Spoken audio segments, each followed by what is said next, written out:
Olá, Câmara Entrevista começa agora e o assunto é anemia. E quem pensa que anemia é coisa de criança, pois saiba que pelo menos uma em cada 3 mulheres no mundo tem sintomas dessa doença. Esse mal, que parece roubar a nossa energia, é bem mais comum do que se imagina. E quem conversa conosco sobre esse assunto é o médico Dr. Marcos Augusto Mauad, ele que é hematologista do Hospital Amaral Carvalho de Jaú e também coordenador médico do Hemonúcleo Regional Jaú.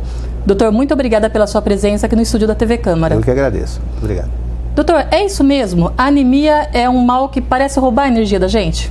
Sim, é verdade, e você fez a sua introdução colocando que uma em cada 3 mulheres tem anemia no mundo, né?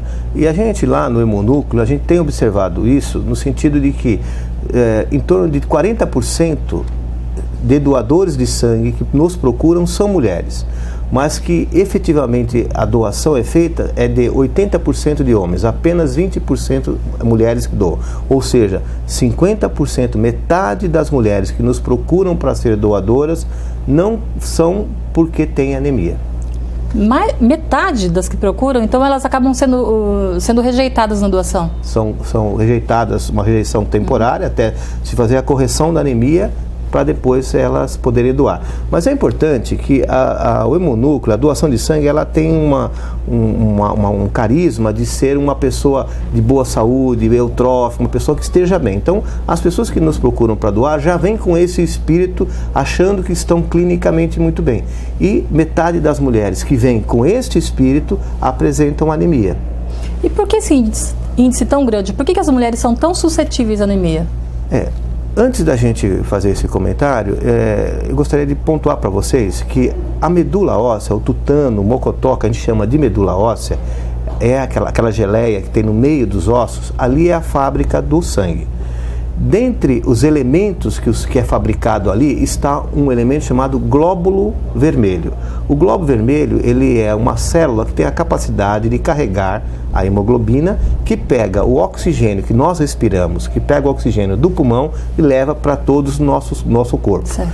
Quando nós temos o glóbulo vermelho em quantidade menor do que o habitual, a gente capta menos oxigênio do pulmão e leva menos oxigênio para todo o nosso corpo. Levar esse menos oxigenação aos nossos tecidos, é que nós chamamos de anemia. Isso se traduz com um quadro, por muitas vezes, de fraqueza, fadiga, indisposição, insônia, irritabilidade e queda da qualidade de vida das pessoas. E por que baixa esses glóbulos vermelhos? Então, aí é como você tem um problema na fábrica. Você pode ter falta de matéria-prima para fabricar o sangue, ou problemas inerentes da fábrica, ou problemas de alteração da hemoglobina, problemas hereditários. Por um exemplo, se você tiver falta de um elemento chamado ferro, você pode ter uma anemia por falta de ferro. Se você tiver falta de vitamina B12, você pode ter uma anemia por falta de vitamina B12. As mulheres, em geral, o histórico da maioria das anemias é por falta de ferro. Mas isso não quer dizer que todas são por falta de ferro. Em torno de 80% é por falta de ferro, mas nem todas. E é importante saber que nem todas, porque o ferro em excesso, ele é tóxico. Então nós não devemos tratar toda anemia com ferro. Aliás, diante de um quadro de anemia, nós devemos responder 3 questões. Primeiro, temos anemia? Um exame simples pode dizer. A segunda, que tipo de anemia é? É por falta de ferro? É hereditária? É por falta de vitamina B12? E a terceira pergunta, da onde vem a anemia? Com essas 3 perguntas é que nós podemos fazer o tratamento adequado para esta anemia. No caso das mulheres, você imagina uma mãe grávida que já tem uma anemia, e nasce uma menina. Essa menina, ela não nasce com anemia, mas ela nasce sem reserva. E ao primeiro ano de vida, ela tem um crescimento absurdo. Por exemplo, uma criança nasce com 3 quilos e ao final de um ano ela está com 9 quilos. Paralelo a isso, é como se você chegasse uma pessoa aqui hoje com 50 quilos e voltasse daqui a um ano com 150 quilos. Portanto, o volume de crescimento de massa e de produção de sangue para sustentar toda essa massa é proporcional. Se você não tem estoque, você acaba fazendo uma pequena anemia nesse primeiro ano de vida, que depois você vai crescendo, e quando você chega nos 12 anos, você tem um outro estirão de crescimento, e aí acontece o outro fenômeno, que é começar a menstruação, que é uma outra fonte de perda de sangue para as meninas. E depois elas crescem, vão ser mães, e a gravidez é um processo de exfoliação, porque retira os nutrientes da mãe para dar para o nenê. E aí então você fica um ciclo fechado desse processo de anemia, por exemplo, por falta de ferro. Doutor, falando aí, pelo menos até o primeiro ano de vida, o primeiro ano de idade, muitas crianças ainda não são alimentadas até 1 ano de idade com leite materno que contém ferro. São alimentadas com leite de vaca, esses outros tipos de leite. Isso é prejudicial.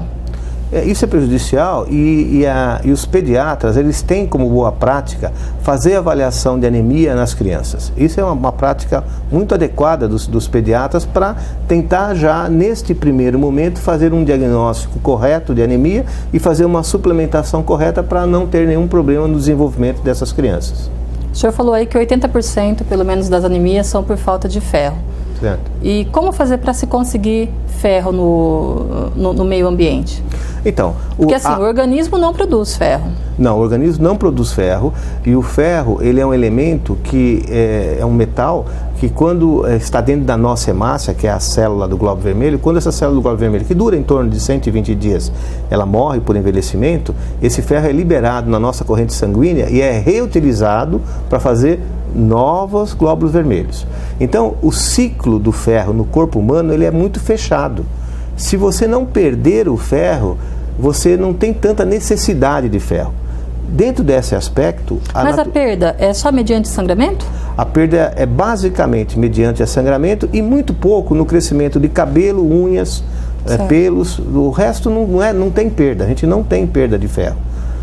E essa pergunta sua é muito interessante, que depois nós vamos abordar por que a anemia em homem tem que ter uma preocupação muito grande.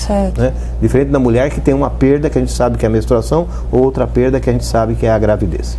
Então, essa perda, a biodisponibilidade na natureza é muito pouco pequena. Os alimentos têm muito pouco ferro que a gente consegue absorver para dentro do nosso corpo.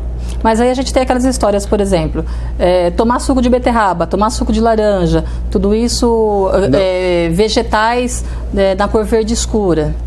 Não, o vegetal da cor verde escura não serve para ferro, ele serve para complexo, para vitaminas do folato, B12, para esse outro tipo de vitamina. A questão do ferro, os grandes alimentos do ferro, na verdade, são as carnes vermelhas e o peixe. Esses são os grandes alimentos que contêm bastante ferro. O frango que a gente come hoje, ele não tem tanto teor de ferro, porque ele é mais feito com ração. O frango adequado era aquele frango caipira que se escava e comia bichinhos, e aí então ele tinha um alto teor de ferro. Então, os grandes alimentos para ferro, carne vermelha e peixe.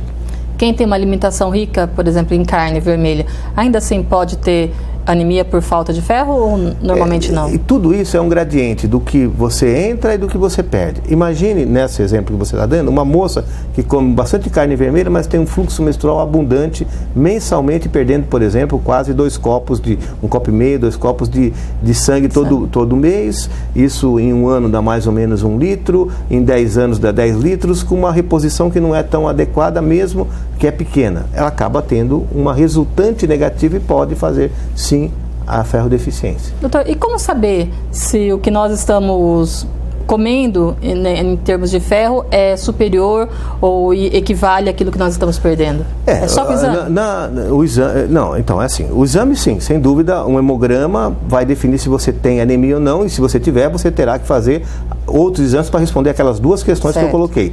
Que tipo que é e de onde vem. Então esse também é. Mas existem sintomas, por exemplo, a palidez cutânea. Pode ser característica, a pessoa é branca porque é branquela mesmo, mas merece ser analisado se tem alguma coisa ou não essa palidez cutânea. Fadiga, queda de cabelo, unha quebradiça, insônia. Então são vários fatores que podem indicar uma ferrodeficiência. Mesmo que não tenha nada disso, mas tenha fluxo menstrual. São sintomas muito semelhantes a outros tipos de doença. Exatamente. Por isso que eles não são sintomas que a gente chama assim, patognomônicos, são sintomas que falam, tem isso, tem anemia. Não, mas são sintomas que devem levar você a procurar o seu médico para que ele faça essa análise e defina se isso é da anemia ou se não é da anemia. Esses sintomas, numa moça que tem um fluxo menstrual um pouco abundante, é quase certo que é uma anemia por falta de ferro. Então você soma outros fatores para tentar concluir esse diagnóstico, além dos exames. Mulheres que não menstruam, né? A gente sabe que existem muito anticoncepcionais de uso contínuo e tudo mais. Essas mulheres não têm perda de ferro? Eu não me considero com competência para discutir anticoncepcional. Eu acho que isso é uma especialidade tão ampla da ginecologia que tem que ser discutida com o ginecologista. Mas como hematologista, toda vez que o ginecologista faz a opção do bloqueio da menstruação por 6 meses, eu fico muito contente. Aliás, eu estimulo que façam isso. Eu não sei a indicação correta, porque eu sei que hoje eles avaliam várias populações, adolescentes, meia-idade, eles têm conceitos e é uma enormidade de anticoncepcionais que podem fazer essa coisa. Mas, sem dúvida, quando eu estou diante de uma moça que tem anemia e tem que ser tratada, e é por falta de ferro, além da reposição que eu tenho que fazer, se eu puder inibir a perda, a gente chega na resultante final mais rápida. E aí eu sei que os ginecologistas, para umas eles acham que deve, para outras, por uma questão médica da especialidade deles, não tem indicação. Mas, sem dúvida, o bloqueio menstrual ajuda muito a correção da anemia. Doutor, mulher tem mania de fazer dieta. O senhor já falou que a quantidade de ferro são poucas, né? São pequenas na alimentação. Aí, por exemplo, de vegetais, normalmente quando uma mulher faz dieta, são frutas, saladas, são os vegetais. Ainda assim, essa pessoa que tem mania de fazer dieta, ela pode ter, no caso, uma anemia? Ela pode ter anemia e pode não ser uma anemia de ferro, pode ser uma anemia multicarencial. Pode ser um pouco de ferro, um pouco de folato, um pouco de B12, uma anemia multicarencial. Então aí você tem que ter uma abordagem de maneira diferente. Volto àquela nossa primeira discussão. Tem uma anemia, tem que descobrir qual tipo de anemia. Se for multicarencial, por que tem e qual carência você vai ter que interagir para corrigir. E uma pessoa que é obesa? A gente antes ouvia muito se falar, né? Se você é gordo porque você está com saúde. A gente já sabe que não é bem assim. E com relação à anemia? Não tem nada a ver, porque como eu disse para você, os alimentos que mais provém a suplemento de ferro, por exemplo, são a carne e o peixe, que não são alimentos que normalmente engordam. Os alimentos que são mais carboidratos, que é os farináceos, o arroz, o macarrão e tal, esses têm muito pouco aporte de ferro, para dizer quase que nenhum, né? Então, os alimentos que mais engordam não ajudam na correção da anemia. E olha, uma coisa muito interessante que a gente está vivenciando nos dias de hoje, já que nós estamos falando de obesidade, é a cirurgia bariátrica, que é uma cirurgia onde tem uma remoção de uma parte razoável do estômago e um desvio grande no intestino. Esse desvio grande no intestino faz com que a porção de maior absorção de ferro fique alijada do trajeto da alimentação. Então essa pessoa passa a não ter uma absorção de ferro, né? Por outro lado, o fundo do estômago produz um local ali que é o chamado fator intrínseco, que é importante e fundamental para a absorção da vitamina B12, que também ajuda na não anemia, na correção de anemias, de um outro tipo de anemia. Então quem faz essa cirurgia bariátrica tem que fazer acompanhamento, porque pode desenvolver sim uma anemia mista, multicarencial, por falta de B12 e às vezes inclusive por falta de ferro, porque não tem absorção. Então ela vai ter que ter esse acompanhamento para o resto da vida? Para o resto da vida. A cirurgia bariátrica é uma cirurgia muito adequada, quando é indicada adequadamente, mas ela traz transtornos para aquele paciente. Ela traz muito mais benefício do que transtornos, mas ela traz transtornos e a gente precisa então fazer um acompanhamento para que esses transtornos não causem problemas para o paciente. Doutora, a gente está falando de ausência de ferro, mas e quem tem ferro demais no organismo? Então, aí existem algumas patologias que geneticamente essa pessoa tem uma absorção maior de ferro. Então, tem pouco ferro na dieta, mas se a pessoa tem uma capacidade de absorver muito mais do que aquilo, ela pode fazer um acúmulo de ferro. E o ferro em excesso, ele normalmente é tóxico para o fígado e tóxico para o coração. E aí a gente faz o inverso. Muitas vezes esses pacientes a gente tem que fazer o que a gente chama sangria terapêutica. A gente tem que tirar sangue, como se fosse uma doação de sangue, mas tirar sangue, que não pode ser utilizado, para tentar diminuir o ferro armazenado no organismo. Essa pergunta é interessante também, porque reforça aquela ideia de que não pode ficar dando ferro para todo mundo sem fazer o diagnóstico que é falta de ferro. Porque se você ficar dando muita suplementação de ferro para quem não tem ferro, você pode aumentar a absorção de ferro e fazer com que essa pessoa tenha um ferro maior do que deveria ter. Justamente porque quando a gente pensa em anemia, a gente já pensa que é falta de ferro, né? E necessariamente não é isso que acontece. O estado de São Paulo é um estado que tem uma migração muito grande de italianos. E existe uma anemia de italianos chamada talassemia, que é uma hemoglobinopatia, é uma alteração genética que a gente nem considera como doença, é uma característica genética, as pessoas vivem sem nenhum problema com quem tem a talassemia menor, mas elas têm uma tendência a ter um ferro maior do que a população, porque elas absorvem mais o ferro. Por exemplo, essas pessoas que têm essa talassemia dificilmente devem receber ferro, porque pode ser até prejudicial para elas receberem ferro. Então, voltamos às nossas 3 perguntas. Tem anemia, mas se for por causa de talassemia, a abordagem terapêutica é diferente. Vai ser com ácido fólico e não vai ser com suplementação de ferro. Então, você precisa olhar a anemia de uma forma mais complexa para saber que tipo de abordagem terapêutica você vai fazer. E os afrodescendentes, eles também são um grupo que tem maior propensão à anemia? Não tem propensão à anemia, mas existe uma hemoglobinopatia nos afrodescendentes que chama falciforme. E isso causa um outro tipo de hemoglobinopatia, que é da hemoglobina, que é o pigmento que dá a cor vermelha no sangue, que é essa anemia S, que chama anemia falciforme. Esse é um outro tipo de anemia que tem uma abordagem terapêutica diferente. E a talassemia é uma outra alteração da hemoglobina que dá uma abordagem terapêutica também diferente. Uma vem da Itália, outro vem do afrodescendente. No Brasil nós temos até uma outra descrição que chama Silvestrone Bianco, que é a mistura da talassemia com anemia falciforme. É uma característica do nosso povo, a gente é muito miscigenado e você pode ter essa associação das duas hemoglobinopatias numa pessoa. O senhor já falou aí que são vários tipos de anemia. Por conta disso, os sintomas da anemia são todos para todos esses tipos ou ele é diferente?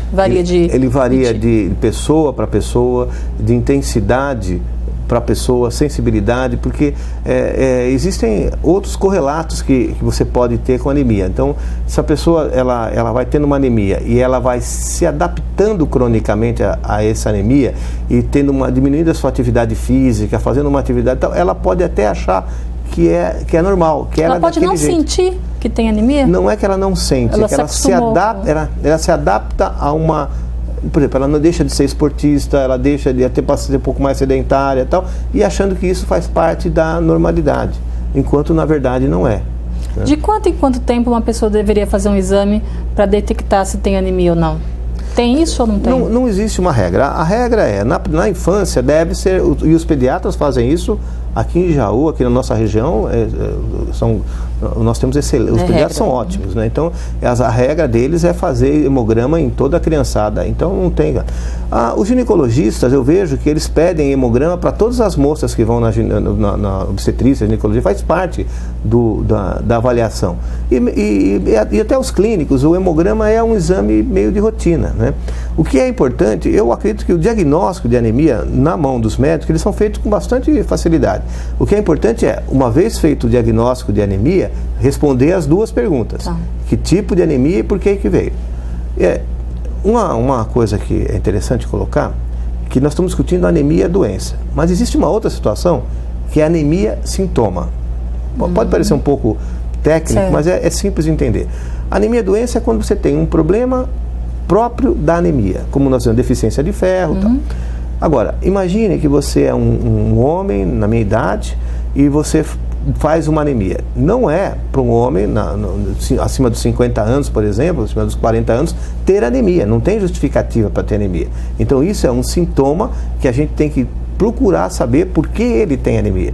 E se a gente faz os exames da dosagem de ferro, avaliação de ferro, perfil de ferro, e vê que ele tem uma anemia por falta de ferro, a gente tem a obrigação de descobrir aonde é que ele tem essa perda de ferro.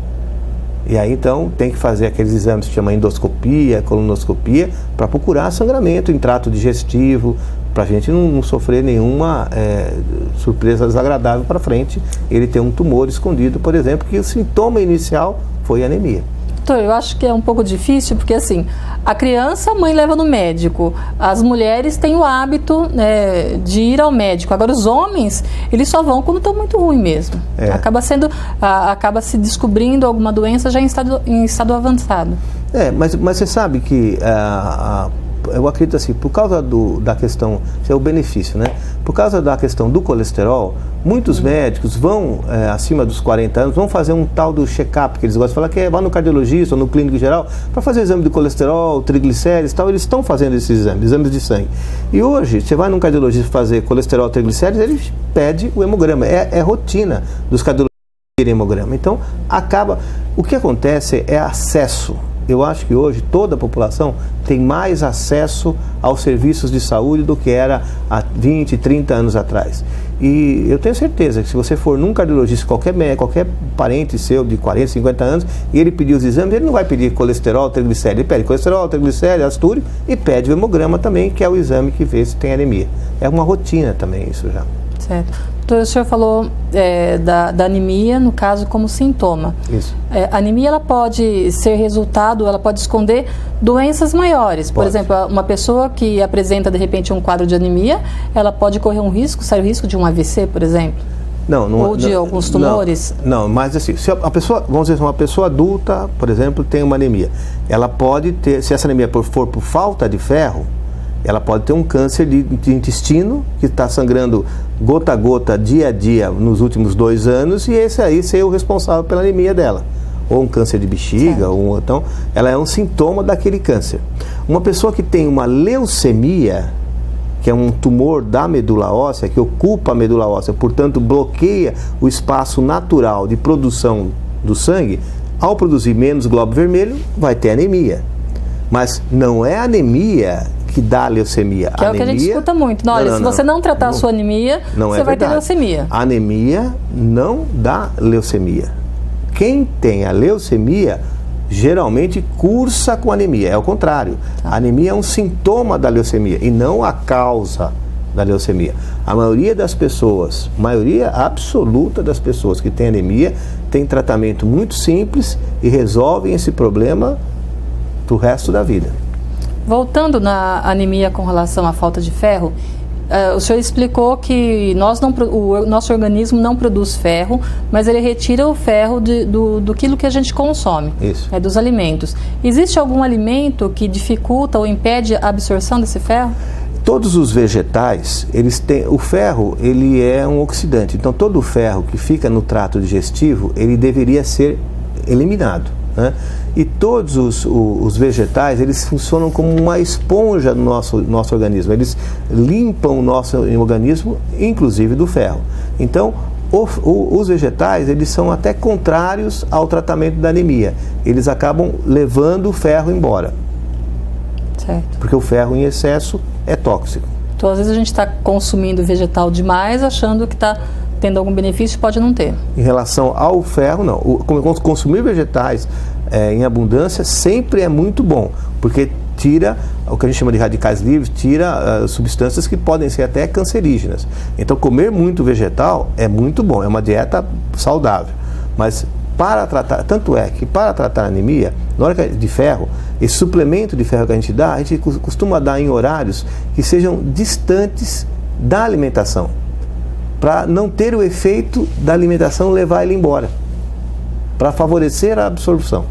Então, e esses suplementos em ferro, eles abrem o apetite? Não, eles não abrem o apetite. O que eles fazem é que quando você está naquela situação mais letárgica, porque você tem anemia, e você começa a recuperar a anemia, você começa a ter mais vigor. E ter mais vigor, às vezes, está associado a você também ter mais disponibilidade. Aí você tem que tomar um pouco de cuidado, para que você vai usar esse vigor seu, né? Esse é um aspecto. Existem algumas anemias, por exemplo, aquelas por deficiência de vitamina B12, que eu expliquei, né, que elas vão deixando a língua da gente atrófica, então fica uma língua mais fininha, até um pouco mais grossa, e você passa a perder paladar. Então, na hora que você começa a tratar, você melhora tão rápido que a alimentação passa a ter um gosto muito melhor do que você tinha. Então, você passa a ter mais prazer em comer. Mas não é que ele funciona como alguma coisa que vai engordar. Não, você precisa ter aí, então, uma orientação. Já que você vai ter mais isso, saber o que comer e não comer o que você quer, né? Porque aí é... Doutor, e aquela, não sei se lenda ou se funciona mesmo, muitas mulheres, nossas avós, tinham mania de fazer comida em panela de ferro, porque dizia que isso ajudava. Ajuda mesmo? Ajuda. Esses conceitos antigos, eles são muito interessantes. Os meus avós, eles diziam que para anemia eles faziam gemada de ovo de pata, porque a pata ficava ciscando um monte de bichinho, com vinho do Porto. Nossa. O vinho do Porto é um vinho quinado, rico em ferro. O ovo da pata é rico, tem bastante ferro, e o vinho do Porto é ácido. O senhor já tomou isso? E doce. Não, porque eu não gosto de ovo. Eu não como, quando era criança eu comia ovo cru, né? Mas agora eu não posso nem ver ovo. Mas o pessoal antigamente fazia, esse era um tratamento. Aí outras pessoas, outros que fazem, era da panela de ferro, até alguns tinham histórias de ferradura ou prego e cozinhar o feijão junto. Há descrições, por exemplo, os encanamentos das casas antigas, eles eram de ferro. Se você faz fazer uma reforma, você vê que aquele encanamento está tudo ferruginoso. Aquele ferruginoso era uma liberação de ferro, era a água que você tomava dali era uma água enriquecida em ferro, que você cozinhava. Hoje, nossos encanamentos são todos de PVC, então não tem mais esse ferro. Porque a gente não costuma fazer essa ligação, mas esse ferro que tem no organismo da gente é justamente esse ferro que a gente está acostumado a conviver. É o mesmo ferro, e ele é um metal, né? É o mesmo ferro. Certo. Doutor, outra questão, com relação às crianças. A anemia, de repente a mãe não conseguiu sentir ainda que o filho pode estar desenvolvendo uma anemia.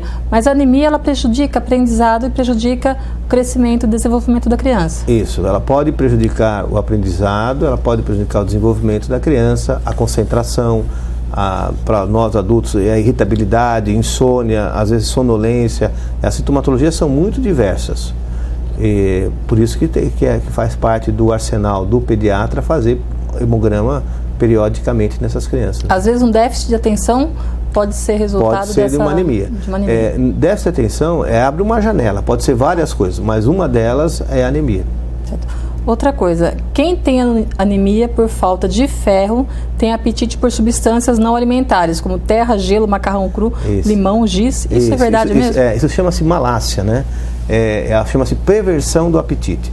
Essa é uma das questões que a gente sempre pergunta para quem tem. Sempre a gente pergunta para uma pessoa que tem anemia se a unha é quebradiça, se o cabelo cai e se tem alguma perversão de apetite, alguma fissura por alguma alimentação errada. Eu já tive muito paciente que gostava muito de cheiro de terra, então quando chovia, adorava aquilo. Ou tomar água daquele, agora a gente não tem mais, mas lembra aquelas moringas? Sim. Que era de ferro, ou aqueles filtros de ferro que tem aquele gosto de terra, de barro, então gostava daquilo.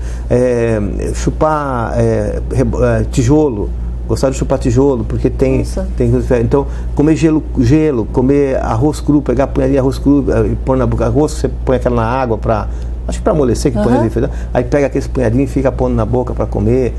Tudo isso é uma perversão do apetite, isso é indicativo de ferrodeficiência. Tá, isso são perversões, mas o chupar limão é uma coisa que muita gente gosta de fazer. Não, mas você pode gostar de chupar gelo também, isso não quer dizer. Mas são elementos que você vai somando. De novo, nenhum desses que nós estamos falando é patognomônico, quer dizer, é sinal definitivo de anemia. Certo. Mas eles contribuem para o raciocínio de que possa ter anemia.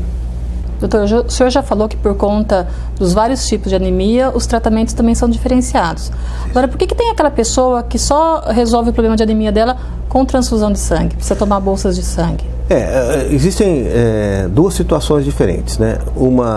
Anemias crônicas e anemias agudas. Falando das anemias agudas, então você imagina que cada glóbulo vermelho seu, por exemplo, cada hemoglobina vai carregar 4 moléculas de oxigênio.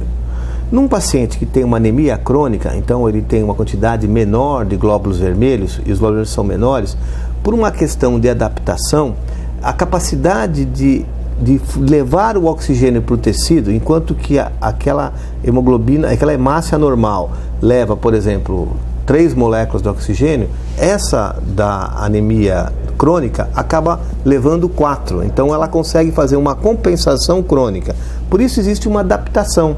Por isso que você, além de você diminuir a sua maneira de conduzir a sua vida, ficar um pouco mais sedentário e tal, você se adapta. Então você tem pessoas que um normal, por exemplo, de 42 de hematócrito, a pessoa está com 35 e está tocando a vida dela razoavelmente bem.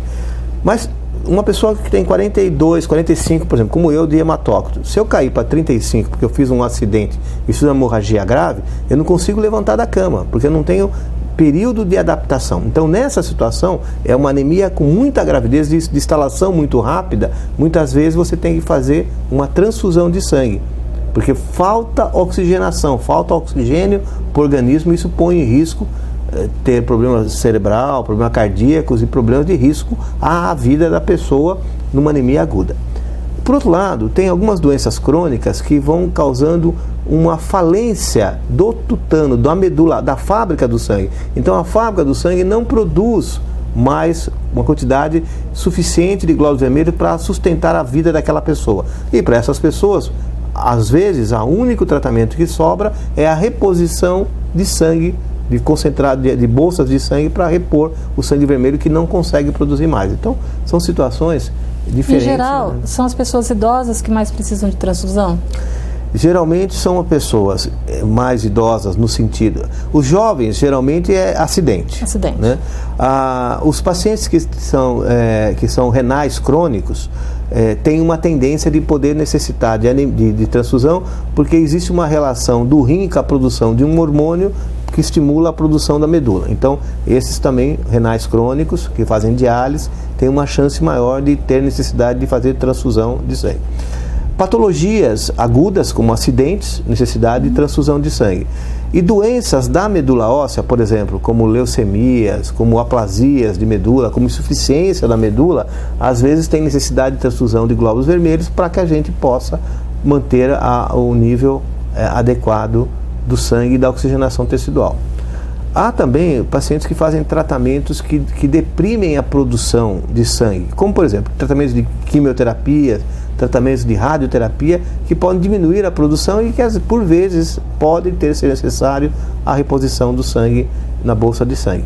Aí nós estamos voltando no início da nossa conversa, que é a nossa grande preocupação, e que a gente vê um potencial enorme. As mulheres são muito solidárias, um potencial enorme das mulheres indo ao hemonúcleo para doar sangue, e metade delas consegue, metade não. As mulheres precisam prestar mais atenção em que sintomas? O fluxo menstrual, palidez cutânea. Então isso quer dizer que logo depois do fluxo menstrual, durante, não pode doar sangue? Não é isso. É o fluxo menstrual contínuo. A menstruação não contraindica a doação de sangue. Mesmo menstruada? Mesmo menstruada, a moça pode doar sangue. Isso não é contraindicação. Mas a pessoa que tem um fluxo menstrual mais abundante, meses, anos, acumulando esse fluxo, ela vai, como a absorção na alimentação é pequena, ela vai fazendo um gradiente negativo e ela vai ter uma anemia. Certo. Então, é nesse sentido. Observar queda de cabelo, unha quebradiça, indisposição, insônia, irritabilidade, são todos sintomas. A amiga, a mãe fala, você está pálida, são todos sintomas indiretos que justificam uma boa avaliação para ver se tem anemia e fazer a correção adequada dessa anemia. Doutor, o senhor é coordenador médico do Hemonúcleo do Jaú. Como que é o trabalho lá? Conta pra gente assim, nós estamos com insuficiência de bolsas de sangue, de doação, o nível hoje está normal, como que está isso? Olha, eu coordeno a parte do Hemonúcleo desde a formação do Hemonúcleo, que foi de 1994. Então, desde setembro de 94, eu que coordeno lá. Nesses 21 anos que nós estamos à frente do Hemonúcleo, eu tenho a satisfação de falar, e não por mérito nosso, mas por mérito principalmente da população da nossa região, que nunca houve falta de sangue na região de Jaú. porque com a ajuda da imprensa, é óbvio, mas a população da nossa região ela é muito solidária. Então a gente não tem tanto problema de falta de sangue, porque as pessoas vão lá fazer doação. Toda vez que a gente está com uma baixa de estoque, é só a gente entrar em contato com vocês, com alguém da imprensa, que a gente consegue repor com uma certa facilidade. O nosso maior problema no hemonúcleo, ela está porque existe uma característica na nossa região do Hospital Amaral Carvalho que atende muitos pacientes para transplantes, para leucemias e que usam um outro elemento do sangue que é chamado plaqueta. Essa é a nossa grande, que a gente tem que ficar lutando para ter, porque enquanto o sangue vermelho dura 30 dias, a plaqueta dura 5 dias. Então nós temos que ter um trabalho de captação muito grande para manter o estoque de plaqueta. Então essa é a nossa grande meta, é não deixar faltar plaqueta. E a Desculpa a minha ignorância, mas tanto homem como mulher, eles possuem sangue igual? Ou a produção de um é maior ou menor que a de outro? Não, a produção é igual. A quantidade de sangue ela é igual. Ela deve ser a mesma quantidade. E aí tem um detalhe que você coloca que é importante. A hora que a gente colhe o sangue, a bolsa de sangue, precisa ter uma substância na bolsinha plástica que chama anticoagulante, para não deixar o sangue ficar líquido, para não deixar o sangue formar um coágulo. E esse anticoagulante é um volume fixo. E existe uma relação entre esse volume e a quantidade que colhe. Isso quer dizer o seguinte: se eu tenho uma pessoa de 100 quilos, eu vou colher o mesmo volume de sangue de uma pessoa de 50 quilos. Esse volume para uma pessoa de 100 é nada, para uma pessoa de 50 pode ser mais importante. Se essa pessoa de 50 quilos ou 53 quilos for mulher e menstrua, um pouquinho mais. Então você vê por que a mulherada, as mulheres geralmente têm um peso menor do que os homens, são as mais miudinhas, além de ter anemia, por isso que vai bater naqueles 50% que acaba não doando. E a tipagem do sangue aqui na nossa região, ela contempla todos os tipos de sangue? Aqui na nossa região aqui dá mais ou menos uns 42% é O positivo, uns 33% é A positivo. O resto, os 15% são os negativos, sendo que 10% dois terços desses são O negativos, né? E a gente tem uma característica interessante, que tem uma cidade aqui perto, que é Bariri, por uma questão acho que de migração, tem uma população de sangue O negativo muito grande, é desproporcional. Então toda vez que a gente está com um problema de sangue O negativo, a gente toca o telefone para Bariri, vai lá e resolve o problema, né? Então, mais ou menos essa a nossa distribuição, segue o padrão nacional, né? Certo. Doutor, e para quem não está com anemia ou ainda que não saiba mais queira doar sangue, como que faz? A doação de sangue é de segunda a sexta, das 8 até 1h, meio de meia, 1h, inclusive no sábado. E a doação de plaqueta, que a gente fala, uma máquina chamada aférese, as pessoas têm que chegar lá, né? E aí a gente faz a doação. É uma doação que precisa que já seja doador, que tenha 2 veias boas, uma em cada braço, e que tenha disponibilidade de ficar 1h15, 1h30 lá no serviço para poder captar. É importante dizer que essa doação de aférese, ela equivale em plaqueta o que precisaríamos de 6 doadores do sangue comum, do sangue total, para poder obter. Então essa é a grande saída nossa para a gente manter a suplementação de plaquetas para os pacientes que precisam na nossa região. Doutor, e para quem não sabe se tem anemia, mas de repente talvez aparente já alguns desses sintomas que o senhor citou, o que tem que fazer? É só procurar a rede básica? Eu acho que é procurar a rede básica, procurar o médico. Eu acho assim, é procurar o médico, né? Que pode ser em qualquer nível, né? E mais ainda, pode ser em qualquer nível de médico. Por exemplo, se você é moça e você tem a sua ginecologista pode pedir o exame de anemia. Se você faz acompanhamento com o cardiologista, o seu cardiologista pede o exame. O pediatra do seu filho pede o pediatra. Não é necessário uma consulta com o hematologista. Qualquer médico da rede pública ou da rede suplementar que vocês fazem acompanhamento, mais especificamente, tem condição de orientar, de fazer o diagnóstico. E se houver necessidade da avaliação do hematologista, aí ele fará o encaminhamento necessário. Doutora, a gente sabe que o assunto é bastante abrangente, mas o senhor gostaria de acrescentar alguma coisa dentro do tema de anemia? Só assim, que a gente não deve menosprezar a anemia. A anemia, mesmo que ela seja carencial por falta de alguns componentes, seja ele qual for, ela compromete a vida da pessoa ao longo da vida. Ela não é uma coisa que compromete neste momento, mas ela pode diminuir a qualidade de vida da pessoa ao longo da vida. Por isso ela deve ser enfrentada, né? As anemias carenciais. E também não menosprezar sintomas de anemia mais para frente, quer dizer, com um homem ou mesmo uma mulher. A gente nunca pode fazer o diagnóstico de anemia e se contentar com o diagnóstico de anemia. Nós temos que fazer a resposta das outras duas questões: que tipo de anemia e por que tem essa anemia. Só com essas três respostas é que a gente pode ter a tranquilidade para orientar um tratamento adequado do paciente.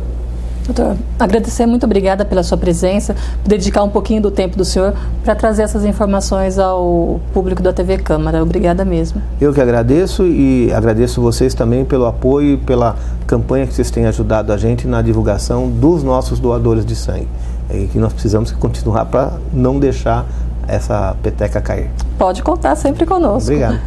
Doutor, muito obrigada pelas suas informações, e a gente agradece a você também que nos acompanha pela internet, as nossas postagens no Facebook, também nos acompanha pelo canal da TV Câmara Jaú, o 61.4, canal aberto digital, ainda pelo canal 99 da NET, pelo NET Digital, canal 10, e agora também pela ConnectCore, canal 52. Muito obrigada mesmo, e lembre-se, se cuide, cuide da sua saúde.